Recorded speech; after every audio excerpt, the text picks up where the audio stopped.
ತಾಯಿಗೆ ಚಿನ್ನದ ಸರ ತಗೊಳ್ಳೋಕ್ಕೆ ಬನ್ನಿ. ನಮ್ಮ ಮಂಜುನಾಥ್ ದಿನ್ನೂರ್ ಅತ್ಯದ್ಭುತವಾದಂಥ ರಿಪೋರ್ಟ್ ಮಾಡಿದ್ದಾರೆ.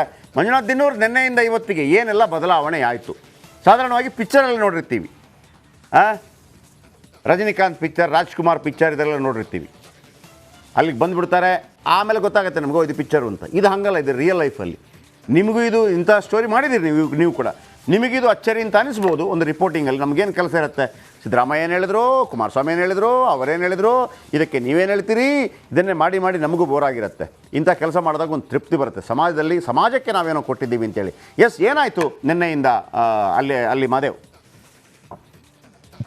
ಜಯಪ್ರಕಾಶ್ ಶೆಟ್ಟಿ, ಏನು ದೇವನಹಳ್ಳಿ ತಾಲೂಕಿನ ವಿಜಯಪುರ ಪಟ್ಟಣದಲ್ಲಿದ್ದಂತಹ ವೃದ್ಧ ದಂಪತಿಯ ಏನು ಕರುಣಾಜನಕವಾಗಿ ಅಮಾನವಾಗಿ ಇವ್ರನ್ನ ಬೀಗ ಹಾಕಿ ಒಳಗಡೆ ದನಕರುಗಳಿದ್ವು. ನಿನ್ನೆ ಸೂಪರ್ 3 ಟೀಮ್ ಯಾವಾಗ ಇಲ್ಲಿಗೆ ಭೇಟಿ ಕೊಟ್ಟು ಇಲ್ಲಿ ಸುದ್ದಿ ಮಾಡಕ್ಕೆ ಪ್ರಾರಂಭ ಮಾಡ್ತು, ಆ ತದನಂತರ ತಕ್ಷಣವೇ ತಟ್ ಅಂತೇಳಿ ಏನು ದೇವನಹಳ್ಳಿ ತಹಸೀಲ್ದಾರ್ ಆಗಿರತಕ್ಕಂಥ ಬಾಲಕೃಷ್ಣ ಅವರು ಸ್ಥಳಕ್ಕೆ ಬರ್ತಾರೆ. ಸ್ಥಳಕ್ಕೆ ಬಂದಂತ ಸಂದರ್ಭದಲ್ಲಿ ಏನಿಲ್ಲಿ ಒಳಗಡೆ ಇದ್ದಂತಹ ದನಕರುಗಳು, ಮೂಕ ಜೀವಗಳು ಏನಿದ್ವು ಅವನ್ನ ಬಿಡುಗಡೆ ಅಂದ್ರೆ ಗೃಹ ಬಂಧನದಿಂದ ಹೊರಗಡೆ ಬೀಳ್ತಕ್ಕಂಥ ಕೆಲಸ ಅಂದ್ರೆ ಹೊರಗಡೆ ಕರ್ಕೊಂಡ್ ಬರ್ತಾರೆ. ಅಷ್ಟೇ ಅಲ್ಲದೆ ಅಲ್ಲೇ ಸ್ಪಾಟ್ ಅಲ್ಲಿ ಏನು ಅವ್ರಿಗೆ 5,000 ರೂಪಾಯಿಯನ್ನ ಕೊಟ್ಟು ನಾನು ನಿಮ್ಮ ಪರವಾಗಿ ನಿಂತ್ಕೊಳ್ತೀನಿ ಅಂತ ಹೇಳ್ತಾರೆ. ಅದಾದ್ರೆ ಅದೇ ರೀತಿ ಏನು ಸೂಪರ್ 3 ಯಾವಾಗ ಈ ವೃದ್ಧ ದಂಪತಿಯ ಸಾಲವನ್ನ ತೀರ್ಸೋದಕ್ಕೆ ಏನ್ ಪಣ ತೊಟ್ಟಿ ನಾವು ನಿನ್ನೆ ಒಂದು ಸುದ್ದಿ ಪ್ರಸಾರ ಮಾಡಿತ್ತು. ಅನೇಕ ಜನ ಕರ್ನಾಟಕ ಜನ, ಸಿಕ್ಕಾಪಟ್ಟ ಜನ ಈಗಾಗ್ಲೇ ಅವ್ರಿಗೆ ಹಣದ ಒಂದು ಹರಿವನ್ನೇ ಈಗಾಗ್ಲೇ ಹರಿಸಿದರೆ. ಸಾಕಷ್ಟು ದಂಪತಿಗಳು ಖುಷಿಯಾಗಿದ್ದಾರೆ. ನಾವಿಲ್ಲಿ ಒಂದು ಹೇಳಲೇಬೇಕು. ಅಡ್ರೆಸ್ ಎಲ್ಲಿ ಬರುತ್ತೆ ಇದು? ವಿಜಯಪುರ ಅಂದ್ರೆ ದೇವನಹಳ್ಳಿ ತಾಲೂಕಿನ ವಿಜಯಪುರ ಪಟ್ಟಣದ ಮಂಡಿಬೆಲೆ ರಸ್ತೆಯಲ್ಲಿ ಈ ಒಂದು ಅಡ್ರೆಸ್ ಬರುವಂತದ್ದು. ಈಗಾಗಲೇ ಅಣ್ಣ ಸ್ವಲ್ಪ ಮೆತ್ತಗೆ ಹೇಳು, ಸ್ವಲ್ಪ ವರ್ಕತ್ತೀನಿ. ವಿಜಯಪುರ, ದೇವನಹಳ್ಳಿ ತಾಲೂಕು ವಿಜಯಪುರ ಪಟ್ಟಣದ ಮಂಡಿಬೆಲೆ ರಸ್ತೆ. ದೇವನಹಳ್ಳಿ ತಾಲೂಕು ವಿಜಯಪುರ ಪಟ್ಟಣ ಯಾವುದು? ಮಂಡಿಬೆಲೆ ರಸ್ತೆ. ಮಂಡಿಬೆಲೆ ರಸ್ತೆ. ಮಂಡಿಬೆಲೆ ರಸ್ತೆ ಅಷ್ಟೇನಾ?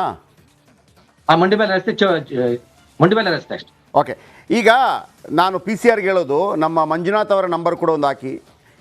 ಯಾರಾದರೂ ಅಲ್ಲಿ ನೆರವು ನೀಡಲಿಕ್ಕಿರುವಂಥವ್ರು ಮಂಜುನಾಥ್ ಫೋಟೋ ಹಾಕ್ಬಿಟ್ಟು ಹಾಕಿ, ಇಲ್ಲಾಂದರೆ ಕನ್ಫ್ಯೂಷನ್ ಆಗುತ್ತೆ.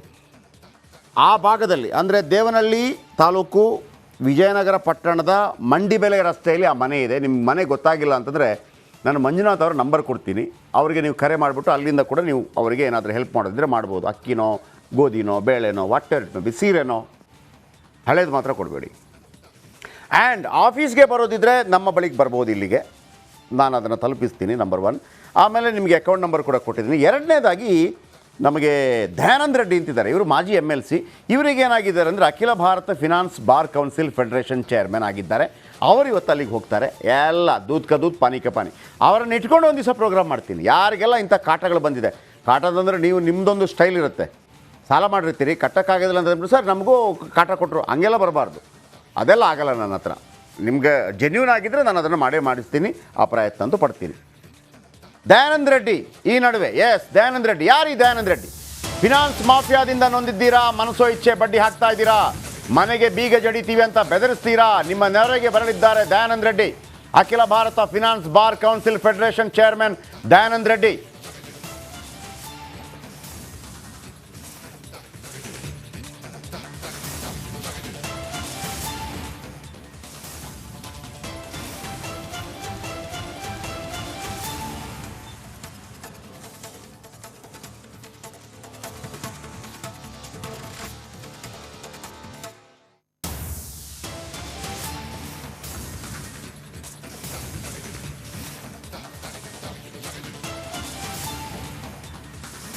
ರೆಡ್ಡಿ ವೀಕ್ಷಕರೇ,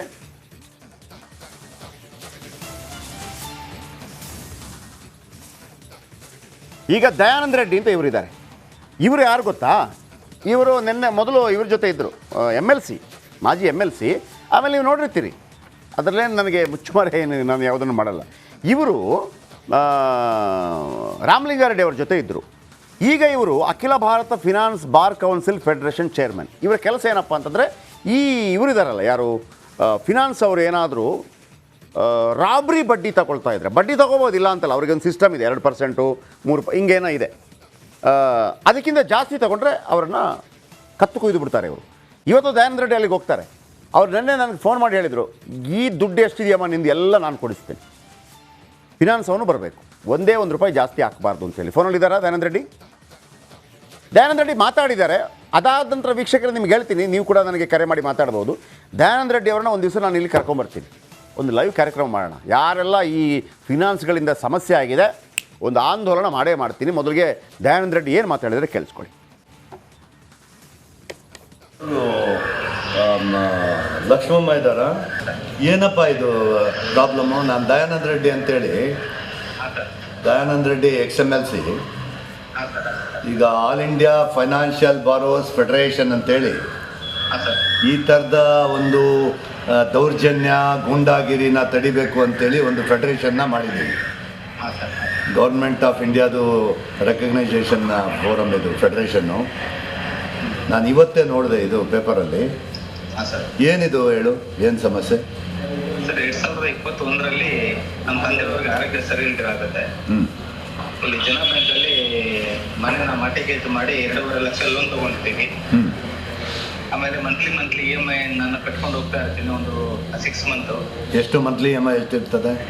ಅದು 6,800 ರೂಪಾಯಿ ಇದೆ ಸರ್. ಓಕೆ. ನಾನು ಕಟ್ಕೊಂಡು ಹೋಗ್ತಾ ಇರ್ತೀನಿ. ಯಾರ ಹೆಸರಲ್ಲಿತ್ತು ಮನೆ? ನಮ್ಮ ತಾಯಿ ಹೆಸರಲ್ಲಿ. ಓಕೆ. ಮತ್ತೆ ಲಾಕ್ಡೌನ್ ಆಗುತ್ತೆ. ಹಾಂ. ಆದಾಗ ನಾನು EMI ಪೇ ಮಾಡೋಕ್ಕಾಗೋದಿಲ್ಲ. ಹಾಂ. ಏನು 5 ಮಂತ್ಸ್ ಗ್ಯಾಪ್, 4 ಮಂತ್ಸ್ ಗ್ಯಾಪ್ನಲ್ಲಿ 30,000, 20,000 ಈ ಥರ ನಾನು ಪೇ ಮಾಡ್ಕೊಂಡು ಬಂದಿದ್ದೀನಿ. ಟೋಟಲ್ ಆಗಿ 2,60,000 ಇಲ್ಲಿವರೆಗೂ ನಾನು ಪೇ ಮಾಡಿದ್ದೀನಿ. ಓಕೆ. ಅವರು ಬೀಗ ಹಾಕಿದಾಗ ಕೂಡ ನಾನು 60,000 ಪೇ ಮಾಡಿದ್ದೀನಿ ಸರ್. ಬೀಗ ಹಾಕಿದ್ಮೇಲೆ 60,000 ನಾನು ಅದಕ್ಕೆಲ್ಲ ರೆಸಿಪ್ಟ್ ತೊಗೊಂಡಿದ್ದೀರಾ? ಎಲ್ಲ ಇದೆ ಸರ್. ನಾನು ಪೇಮೆಂಟ್ ಮಾಡಿ ಓಕೆ. ಇದೆ ಸರ್. ಅವ್ರು ರಿಕ್ವೆಸ್ಟ್ ಮಾಡ್ತೀನಿ, ಅವರು ರೆಸ್ಪಾನ್ಸ್. ಓಕೆ. ಈಗ ಸರ್, ನಮ್ಮದೇ ದೇಶದ ನೆಲದಲ್ಲಿ ನಿಂತ್ಕೊಂಡು ಇವತ್ತಿಗೂ ಕೂಡ ಹೇಳ್ತಾರೆ ಭಾರತ್ ತೇರೆ ತುಕಡೆ ಹೋಂಗೆ. ನಾವು ಸ್ವತಂತ್ರವನ್ನು ಪಡೆದಿದ್ದೇವಾ ಅಥವಾ ಇದು ನಿತ್ಯ ಸಂಘರ್ಷನ? ಎಸ್, ಇದು ಸಂಘರ್ಷ. ಆ ಗಡಿಯಲ್ಲಿ ಎದೆಗೆ ಎದೆ ಕೊಟ್ಟು ಬಂದೂಕನ್ನ ತಲೆಗಿಟ್ಟರೂ ಕೂಡ ದೇಶ ಅಂತೇಳಿ ಹೇಳುವಂಥ ಆ ಯೋಧರ ಮನಸ್ಥಿತಿ ಅಂತದ್ದು. ಸೆಲ್ಲಿಂಗ್ ತಗಲ್ಬಿಟ್ಟು ಅವರು ಡೆತ್ ಆಗ್ಬಿಟ್ರು. ಅವಾಗ ಅಮ್ಮ ಅಮ್ಮ ಅಮ್ಮ ಬಚಾವ್ ಮುಜೆ ಬಚಾವ್. ಪ್ರತಿ ಒಂದು ಹಬ್ಬ ಹುಣ್ಣಿಮೆ ತುಂಬ ದೂರಿಂದ ಮಾಡ್ತಾರೆ ಸರ್. ಆದರೆ ನಾವು ಇವಾಗಲೂ ನಾವು ಮಾಡೋಕ್ಕಾಗ್ತಾ ಇಲ್ಲ ಸರ್. ಒಬ್ಬ ಸೈನಿಕ ಕೇಳೋದು ಒಂದೇ, ನನ್ಗೆ ಜ್ಞಾಪಿಸ್ಕೊಳ್ಳಿ ನೀವು. ಭಾರತ್ ಮಾತಾ ಕಿ ಜೈ. ವಂದೇ ಮಾತರಂ.